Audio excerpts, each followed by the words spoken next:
Hello everyone, welcome back to my channel. ഇന്ന് നമ്മൾ മറ്റൊരു പീഡിയാട്രിക് ടോപ്പിക്കാണ് ഡിസ്കസ് ചെയ്യുന്നത്.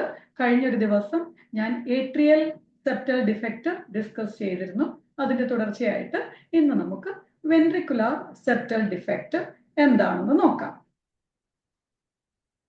Ventricular septal defect is a type of congenital heart defect.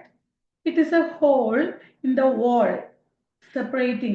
or the septum separating the two lower chambers, that is ventricles of the heart, allowing blood to flow inappropriately between them. Okay, ഇവിടെ ഇത് ഞാൻ ഈ picture വെച്ചിട്ട് കുറച്ച് ഇവിടെ നന്നായിട്ട് explain ചെയ്യാം. നമുക്കറിയാം നമ്മുടെ ഹാർട്ടിന് പ്രധാനമായിട്ടും 4 ചേംബേഴ്സ് ആണുള്ളത്. there are 2 ഏട്രിയ, 2 ഏട്രിയ ഉണ്ട്, അതുപോലെ 2 വെൻട്രിക്കിൾസ് ഉണ്ട്. ഓക്കെ, ഇതെല്ലാം നമ്മൾ നേരത്തെ മറ്റ് പല വീഡിയോസിലും എക്സ്പ്ലെയിൻ ചെയ്തിട്ടുണ്ട്. ആ വീഡിയോസിന്റെ ലിങ്ക് ഞാൻ ഡിസ്ക്രിപ്ഷനിൽ ഷെയർ ചെയ്തേക്കാം, നിങ്ങൾക്ക് ആ വീഡിയോസും കൂടെ കാണാവുന്നതാണ്. അപ്പോൾ അവിടെ ലെഫ്റ്റ് സൈഡിൽ ഒരു ഏട്രിയ, ഒരു വെൻട്രിക്കിൾ, അതുപോലെ റൈറ്റ് സൈഡിൽ ഒരു atria, ventricle. Okay, and you know that the left side is dealing with oxygenated blood. Oxygenated blood ആണ് കൈകാര്യം ചെയ്യുന്നത് ലെഫ്റ്റ് സൈഡ്. അതുപോലെ റൈറ്റ് സൈഡിൽ ഡീഓക്സിജനേറ്റഡ് ബ്ലഡ്. അപ്പോൾ അതുകൊണ്ടാണ് ഇവിടെ ഇത് ബ്ലൂ കളറിൽ കാണിച്ചിരിക്കുന്നത്, ഇവിടെ റെഡ് കളറിൽ കാണിച്ചിരിക്കുന്നത്. കുറച്ചുകൂടെ നന്നായിട്ട് മനസ്സിലാക്കാൻ വേണ്ടിയാണ്, അല്ലാതെ venous blood completely blue blood ഒന്നും അല്ല. അത് ഓക്സിജന്റെ അളവ് കുറയുന്നത് കൊണ്ടുള്ള ഒരു ചെറിയൊരു കളർ വ്യത്യാസം ഉണ്ട്. ഓക്കെ, ഇനി ഈ സൈഡിൽ കാണിച്ചിരിക്കുന്നത് വെൻട്രിക്കുലാർ സെപ്റ്റൽ ഡിഫെക്റ്റ്. ഓക്കെ, ഇവിടെ ഏട്രിയ ഉണ്ട്, ദീസ് ആർ ദ ഏട്രിയ. അതുപോലെ ഈ രണ്ടെണ്ണമാണ് താഴെ കാണുന്ന 2 ചേംബേഴ്സ് ആണ് വെൻട്രിക്കിൾസ്. അപ്പോൾ ഈ 2 ഏട്രിയ, ലെഫ്റ്റ് ആൻഡ് റൈറ്റ് ഏട്രിയയെ തമ്മിൽ തിരിക്കുന്ന ഒരു സെപ്റ്റം ഉണ്ട്, അതിനെ ഏട്രിയൽ സെപ്റ്റം എന്ന് പറയും. അതുപോലെ 2 വെൻട്രിക്കിൾസിനെ തമ്മിൽ തിരിക്കുന്ന സെപ്റ്റത്തിനെ പറയുന്ന പേര് വെൻട്രിക്കുലാർ സെപ്റ്റം. ഓക്കെ, അപ്പൊ ഇവിടെ എന്താണ് സംഭവിക്കുന്നതെന്ന് ചോദിച്ചാൽ, ഈ വെൻട്രിക്കുലാർ സെപ്റ്റത്തിൽ ഒരു ഡിഫെക്റ്റ് അല്ലെങ്കിൽ ഒരു ഹോൾ, ഇവിടെ നിങ്ങൾക്ക് അത് കുറച്ചുകൂടെ ക്ലിയർ ആയിട്ട് കാണാൻ പറ്റും ഈ താഴത്തെ പിക്ചറിൽ. ഇവിടെ ഇത് 2 വെൻട്രിക്കിൾസ് ആണ്, ഇത് ലെഫ്റ്റ് വെൻട്രിക്കിൾ ആൻഡ് ഇത് റൈറ്റ് വെൻട്രിക്കിൾ. ഓക്കെ, അപ്പൊ ഇതിന് ഇടയിൽ ഈ സെപ്റ്റത്തിൽ ഒരു ഹോൾ ഉണ്ടാകുന്നു. അപ്പോൾ നോർമലി ഈ നമ്മളുടെ റൈറ്റ് ആൻഡ് ലെഫ്റ്റ് സൈഡ് തമ്മിൽ ഒരു കമ്മ്യൂണിക്കേഷനും ഇല്ല. ഓക്കെ, കാരണം left side exclusively oxygenated blood മാത്രം കൈകാര്യം ചെയ്യുന്നു. അതായത് ലെഫ്റ്റ് ഏട്രിയത്തിലേക്ക് ഓക്സിജനേറ്റഡ് ബ്ലഡ് വരുന്നു, ലെഫ്റ്റ് വെൻട്രിക്കിളിൽ നിന്ന് ഈ ഓക്സിജനേറ്റഡ് ബ്ലഡ് പുറത്തേക്ക്, അതായത് അയോർട്ട വഴി ഹോൾ ബോഡിയിലേക്ക് പോകുന്നു. അതുപോലെ റൈറ്റ് സൈഡിൽ റൈറ്റ് ഏട്രിയത്തിലേക്ക് deoxygenated blood from the superior and inferior vena cava വഴി റൈറ്റ് ഏട്രിയത്തിലേക്ക് ഡീഓക്സിജനേറ്റഡ് ബ്ലഡ് വരുന്നു. അത് റൈറ്റ് വെൻട്രിക്കിളിൽ പോയി റൈറ്റ് വെൻട്രിക്കിളിൽ നിന്ന് പൾമനറി ആർട്ടറി വഴി ലങ്സിലേക്ക് ഫോർ ഓക്സിജനേഷൻ ലങ്സിലേക്ക് പോകുന്നു. എന്നിട്ട് തിരിച്ച് ലെഫ്റ്റ് ഏട്രിയത്തിലേക്ക് തിരിച്ചു വരുന്നു. നമ്മളുടെ സർക്കുലേഷൻ ഒക്കെ നമ്മൾ ഓൾറെഡി ചില വീഡിയോസിൽ നമ്മൾ ഡിസ്കസ് ചെയ്തിട്ടുണ്ട്. ഓക്കെ, അപ്പൊ ഇവിടെ ഈ 2 വെൻട്രിക്കിൾസിന് ഇടയിൽ ഒരു ചെറിയ ഒരു ഹോൾ ഉണ്ടാകുന്നു. അപ്പൊ അവിടെ അങ്ങനെ ഒരു ഹോള് വരുമ്പോൾ തീർച്ചയായിട്ടും ഇവിടെ ഒരു അബ്നോർമൽ കമ്മ്യൂണിക്കേഷൻ നടക്കുന്നു. ഇനി എവിടുന്ന് എങ്ങോട്ടാണ് ഈ ബ്ലഡ് പോകാൻ സാധ്യതയുള്ളത്? ഇവിടെ ഓർക്കുക, നമ്മളുടെ ലെഫ്റ്റ് സൈഡ്, ലെഫ്റ്റ് വെൻട്രിക്കിൾ ആണ് കൂടുതൽ ഫോഴ്സ്ഫുള്ളി ബ്ലഡ് പമ്പ് ചെയ്യുന്നത്. കാരണം ലെഫ്റ്റ് വെൻട്രിക്കിളിൽ നിന്ന് ബ്ലഡ് അയോർട്ട വഴി ബോഡിയുടെ, നമ്മുടെ കാലിന്റെ അങ്ങേ അറ്റം വരെ എത്തേണ്ടതുണ്ട്. അപ്പൊ അതുകൊണ്ട് തന്നെ ഈ ലെഫ്റ്റ് സൈഡിലാണ് പ്രഷർ കൂടുതൽ than the right side. Okay, അപ്പൊ അതുകൊണ്ട് തന്നെ ഇവിടെ ഇങ്ങനെ ഒരു സെപ്റ്റത്തിൽ ഒരു ഡിഫെക്റ്റ് ഉള്ളപ്പോൾ സ്വാഭാവികമായിട്ടും ലെഫ്റ്റ് വെൻട്രിക്കിളിൽ നിന്ന് ബ്ലഡ് റൈറ്റ് വെൻട്രിക്കിളിലേക്ക് പമ്പ് ചെയ്യുന്നു. അപ്പൊ ഇവിടെ ലെഫ്റ്റ് സൈഡിലെ ബ്ലഡ് എന്ന് പറയുന്നത് ഓക്സിജനേറ്റഡ് ബ്ലഡ് ആണ്. അത് ആക്ച്വലി നമ്മളുടെ അയോർട്ട വഴി നമ്മുടെ ബോഡിയിലേക്ക് പോകേണ്ട ബ്ലഡ് ആണ്. അതിന് പകരം അത് റൈറ്റ് സൈഡിലേക്ക്, റൈറ്റ് വെൻട്രിക്കിളിലേക്ക് പോകുന്നു. റൈറ്റ് വെൻട്രിക്കിളിലെ ബ്ലഡ് അവിടുന്ന് പൾമനറി ആർട്ടറി വഴി ലങ്സിലേക്ക് വീണ്ടും ഓക്സിജനേഷന് വേണ്ടി പോകുന്നു. അപ്പൊ ഇവിടെ രണ്ട് കാര്യങ്ങളാണ്, അല്ലെങ്കിൽ രണ്ട് പ്രോബ്ലംസ് ആണ് ഉണ്ടാകുന്നത്. ഒന്ന്, ഇത് ലെഫ്റ്റ് വെൻട്രിക്കിളിൽ വന്ന ഈ ബ്ലഡ് അയോർട്ട വഴി, ഓക്സിജനേറ്റഡ് ആയിട്ടുള്ള ഈ ബ്ലഡ് അയോർട്ട വഴി ബോഡിയിൽ ഓക്സിജനും ന്യൂട്രിയൻസും ഒക്കെ കൊടുക്കാൻ വേണ്ടി പോകേണ്ട ബ്ലഡ് ആണ്. ഓക്കെ, അപ്പൊ ഈ ലെഫ്റ്റ് വെൻട്രിക്കിളിലെ ബ്ലഡിന്റെ അളവ് കുറഞ്ഞാൽ ഇവിടെ കാർഡിയാക് ഔട്ട്പുട്ട് കുറയുന്നു. അതായത് അയോർട്ട വഴി നമ്മളുടെ ബോഡിയിലേക്ക് പോകുന്ന ബ്ലഡിന്റെ അളവ് കുറയുന്നു. അപ്പോൾ എന്ത് സംഭവിക്കും? നമ്മളുടെ ബോഡിക്ക് ആവശ്യമായിട്ടുള്ള ബ്ലഡ് കിട്ടുന്നില്ല, ഓക്സിജൻ കിട്ടുന്നില്ല, ന്യൂട്രിയൻസ് കിട്ടുന്നില്ല. അപ്പോൾ അത് റിലേറ്റഡ് ആയിട്ടുള്ള ക്ലിനിക്കൽ ഫീച്ചേഴ്സ്, അതായത് നമുക്ക് ആവശ്യത്തിന് ഓക്സിജൻ കിട്ടിയില്ലെങ്കിൽ നമുക്ക് ശ്വാസം മുട്ടലും പ്രശ്നങ്ങളൊക്കെ ഉണ്ടാകുന്നു. അതുപോലെ നമ്മളുടെ സെൽസിന് വളരാൻ ഈ ഓക്സിജനും ന്യൂട്രിയൻസും ഒക്കെ ആവശ്യമുണ്ട്. അപ്പോൾ അത് ആവശ്യത്തിന് കിട്ടാതെ വരുമ്പോൾ ഗ്രോത്തിൽ പ്രോബ്ലംസ് ഉണ്ടാകുന്നു. ഓക്കെ, അപ്പൊ അങ്ങനെയുള്ള ക്ലിനിക്കൽ ഫീച്ചേഴ്സ് ഒക്കെയാണ് നമ്മൾ കാണുന്നത്. അപ്പൊ അവിടുത്തെ ബേസിക് പ്രോബ്ലം എന്ന് പറയുന്നത് റെഡ്യൂസ്ഡ് കാർഡിയാക് ഔട്ട്പുട്ട് കുറയുന്നു. അപ്പൊ അത് റിലേറ്റഡ് ആയിട്ടുള്ള കാർഡിയാക് ഔട്ട്പുട്ട് കുറയുമ്പോൾ മറ്റ് ഓർഗൻസിലേക്ക് ചെല്ലുന്ന ബ്ലഡിന്റെ അളവ് കുറയുന്നു. അപ്പൊ നമ്മളുടെ വൈറ്റൽ ഓർഗൻസിലേക്കൊക്കെ ചെല്ലുന്ന ബ്ലഡിന്റെ അളവ് കുറയുന്നു. അപ്പൊ അവിടെ പ്രത്യേകിച്ച് കിഡ്നിയിലൊക്കെ ഡാമേജ് ഒക്കെ, അപ്പൊ അതൊരു സീരിയസ്ലി വലിയ that depends upon the clinical features depends upon the size of this septal defect.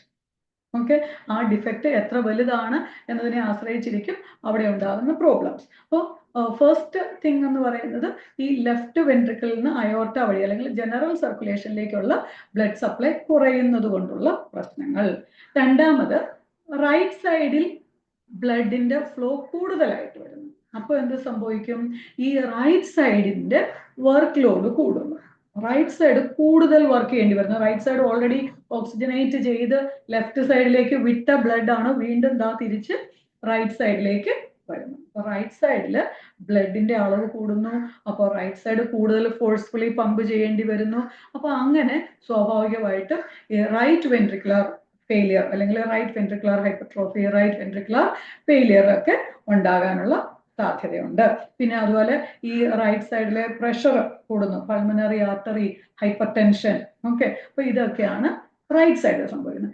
At the same time left സൈഡിൽ കാർഡിയാക് ഔട്ട്പുട്ട് കുറയുമ്പോൾ അത് മെയിൻറ്റെയിൻ ചെയ്യാൻ വേണ്ടി അല്ലെങ്കിൽ അത് കോമ്പൻസേറ്റ് ചെയ്യാൻ വേണ്ടിയിട്ട് ലെഫ്റ്റ് സൈഡ് കൂടുതൽ ഫോഴ്സ്ഫുള്ളി കോൺട്രാക്ട് ചെയ്യുന്നു. അപ്പൊ അങ്ങനെ ലെഫ്റ്റ് സൈഡിലും വർക്ക് ലോഡ് കൂടുന്നു. അങ്ങനെ ലെഫ്റ്റ് വെൻട്രിക്കുലർ ഫെയിലിയറും ഉണ്ടാകാനുള്ള സാധ്യത ഉണ്ട്.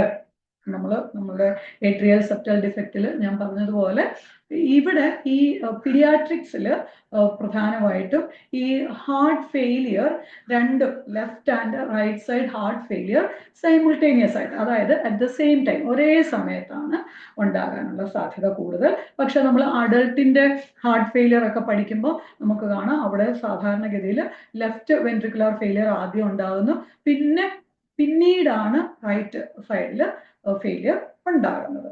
ഓക്കെ, ഇവിടെ അത് സൈമിൾട്ടേനിയസ് ആയിട്ട് ഉണ്ടാകും. അപ്പൊ ഈ ഹാർട്ട് ഫെയിലിയർ എന്നൊക്കെ പറയുന്നത് ഇവിടെ ഒരു കോംപ്ലിക്കേഷൻ ആണ്. അത്രയും വരെയൊന്നും സാധാരണഗതിയിൽ പോകത്തില്ല.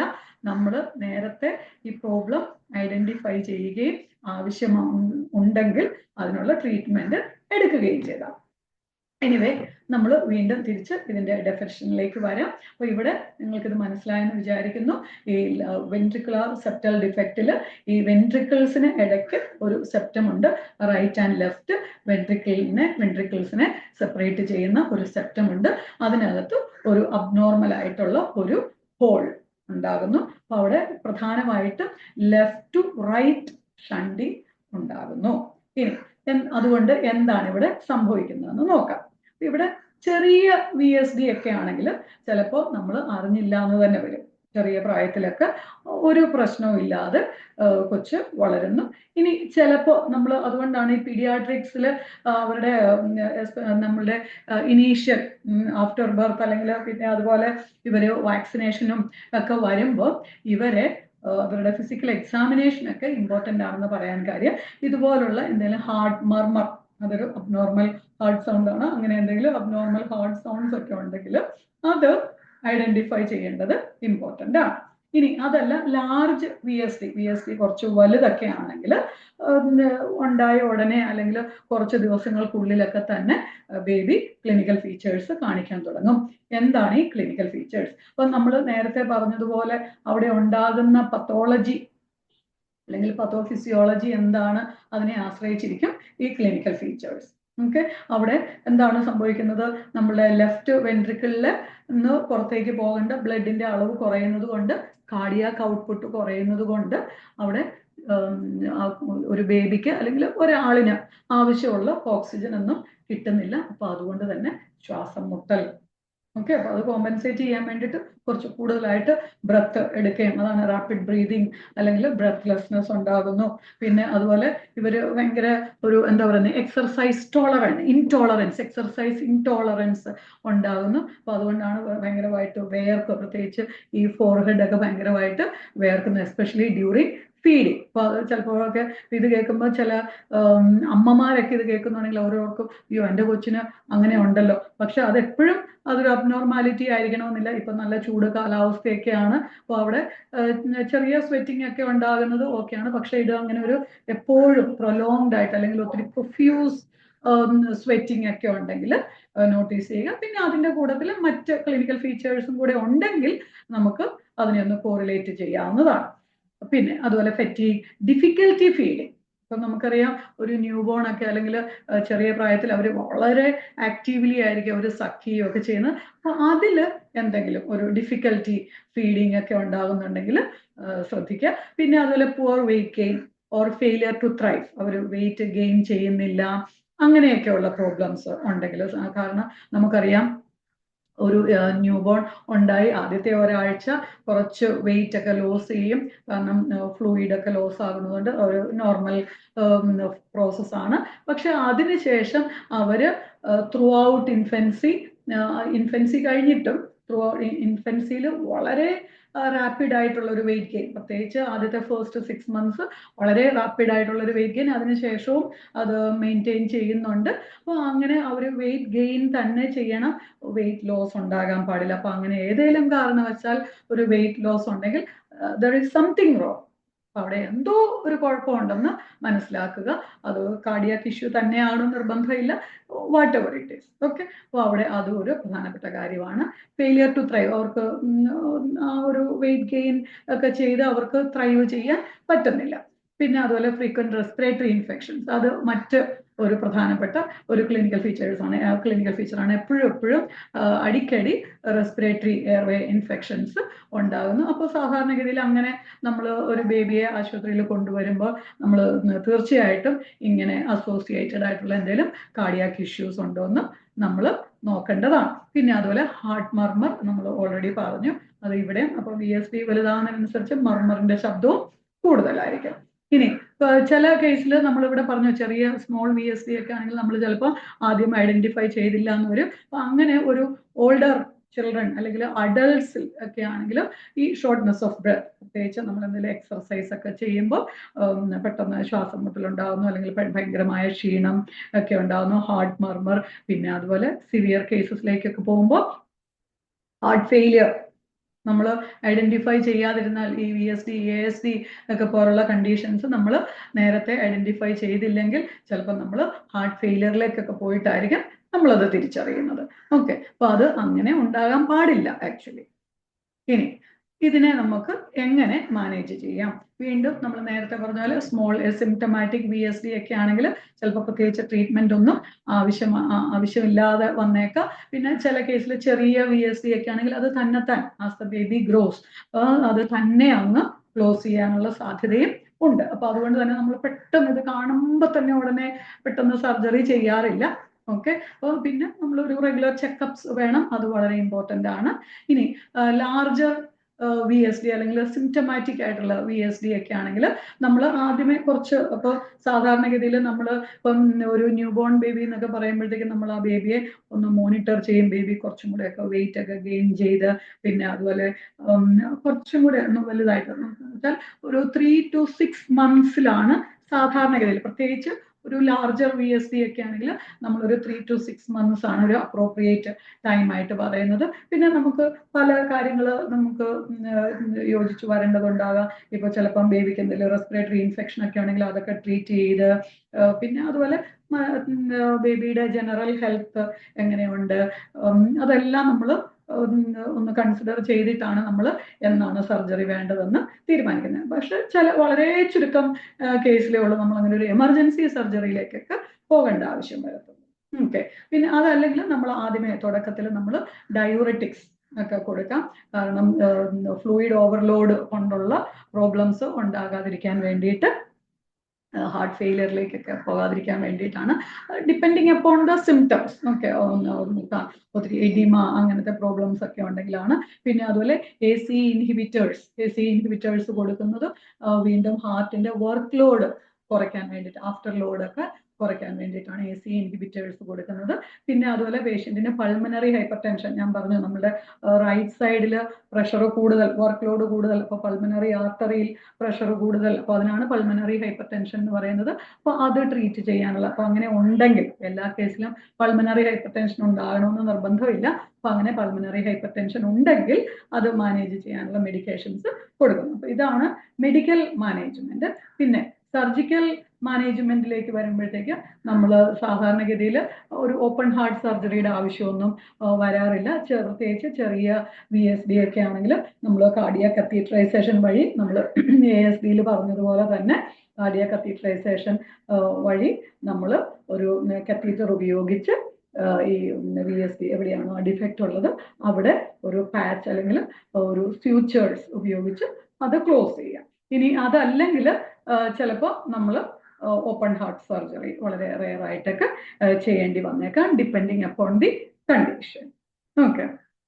അതാണ് ട്രാൻസ് കത്തീറ്റർ ക്ലോഷർ എന്ന് പറയുന്നത്. അപ്പോൾ സാധാരണഗതിയിൽ ഇങ്ങനെയാണ് നമ്മൾ അതിനെ മാനേജ് ചെയ്യുന്നത്. പിന്നെ അതുപോലെ മറ്റൊരു എന്താ പറയുന്നത്, സിംറ്റമാറ്റിക് മാനേജ്മെന്റ് ആണ് ചില കേസിൽ പൾമനറി ആർട്ടറി ബാൻഡിങ്.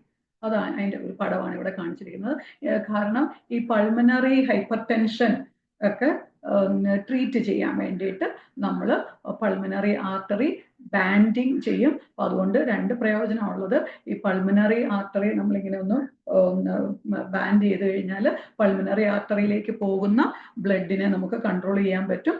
അതുപോലെ തന്നെ ഈ റൈറ്റ് സൈഡിലെ പ്രഷർ കുറച്ച് കൂടിയാൽ അവിടെ നമുക്ക് എന്താ പറയുന്നത്, ഒരു റൈറ്റ് ടു ലെഫ്റ്റ് അല്ലെങ്കിൽ ഈ റൈറ്റ് സൈഡിലേക്ക്, റൈറ്റ് ടു ലെഫ്റ്റ് ഷണ്ടിങ് അല്ല, റൈറ്റ് സൈഡിലേക്ക് കൂടുതൽ ബ്ലഡ് വരുന്നതിനെ നമുക്ക് കുറയ്ക്കാൻ പറ്റും. അപ്പോൾ അങ്ങനെ ലെഫ്റ്റ് സൈഡിൽ അല്ലെങ്കിൽ അയോർട്ട വഴിയുള്ള ബ്ലഡ് ഫ്ലോ കൂട്ടാനും പറ്റും. അപ്പോൾ ഇവിടെ മെയിൻ ഇതിന്റെ പർപ്പസ് എന്ന് പറയുന്നത് ഈ ലങ്സിലേക്ക് പോകുന്ന ബ്ലഡിന്റെ അളവ് കുറയ്ക്കുക എന്നുള്ളതാണ്. അപ്പോൾ ഇതൊക്കെയാണ് ഇവിടുത്തെ സർജിക്കൽ മാനേജ്മെന്റ്.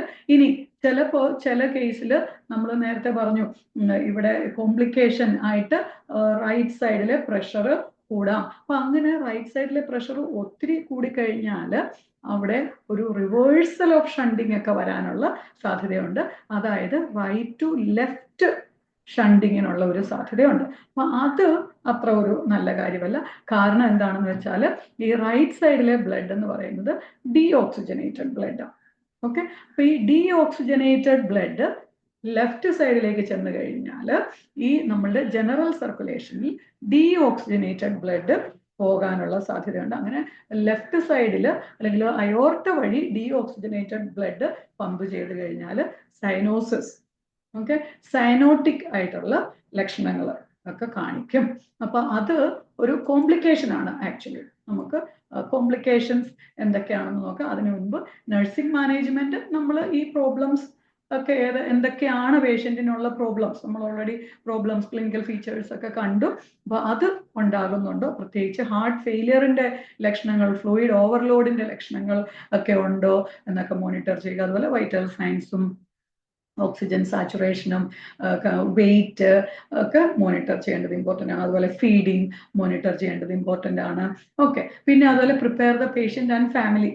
പേഷ്യൻ്റ് ഇച്ചിരി വലിയ പേഷ്യൻ്റ് ഒക്കെയാണ്, ഓൾഡർ ചൈൽഡ് ഒക്കെ ആണെങ്കിൽ നമ്മൾ പ്രിപ്പയർ ചെയ്യേണ്ടതുണ്ട്. അതുപോലെ ഫാമിലിയെ പ്രിപ്പയർ ചെയ്യേണ്ടതുണ്ട്. അപ്പോൾ അതൊക്കെയാണ് നേഴ്സ് മാനേജ്മെന്റിന്റെ അണ്ടറിൽ വരുന്നത്. ഇനി എന്തൊക്കെയാണ് ഇവിടുത്തെ കോംപ്ലിക്കേഷൻസ് പോസ്റ്റ് ഓപ്പറേറ്റീവ്ലി ഉണ്ടാകാൻ സാധ്യതയുള്ള കോംപ്ലിക്കേഷൻസ് എന്തൊക്കെയാണ്? നമുക്കറിയാം ഏത് സർജറിയിലും നമ്മൾക്ക് ഇൻഫെക്ഷൻ ഒരു പ്രധാനപ്പെട്ട കോംപ്ലിക്കേഷൻ ആണ് പോസ്റ്റ് ഓപ്പറേറ്റീവ്. അതുപോലെ ബ്ലീഡിങ്, അതുപോലെ ബ്ലഡ് ക്ലോട്ട്സ് ഉണ്ടാകാനുള്ള സാധ്യത ഇവിടെ കൂടുതലാണ്. അതുപോലെ ചിലപ്പോൾ അരിത്മിയാസ്. അപ്പൊ ഇവിടെ നമ്മൾ ഒരു സ്യൂച്ചറിങ് അല്ലെങ്കിൽ പാച്ച് ഉപയോഗിച്ചുള്ള അല്ലെങ്കിൽ കാർഡിയാക് കത്തീട്രൈസേഷൻ വഴിയുള്ള സർജറിയിൽ ഈ കേസൊക്കെ ഇച്ചിരി കുറവാണ്, പോസിബിലിറ്റി കുറവാണ്. പ്രത്യേകിച്ച് ഇൻഫെക്ഷൻ ഒക്കെ ഉണ്ടാകാനുള്ള സാധ്യത തീരെ കുറവാണ് compared to open heart surgery. എന്നാലും അവിടെയും പോസിബിലിറ്റി ഉണ്ട്. ഓക്കെ. പിന്നെ അതുപോലെ അരിത്മിയാസ്, ഏട്രിയൽ ഫിബ്രിലേഷൻ, അതുപോലെ complete heart block, ventricular tachycardia, ഇങ്ങനെയുള്ള ചില അരിത്മിയാസ് ഉണ്ടാകാനുള്ള സാധ്യതയുണ്ട്. പിന്നെ അതുപോലെ ഹാർട്ട് ബ്ലോക്ക് നമ്മൾ ഓൾറെഡി പറഞ്ഞു. പിന്നെ പൾമിനറി ഹൈപ്പർ ടെൻഷൻ നമ്മൾ ഓൾറെഡി പറഞ്ഞു.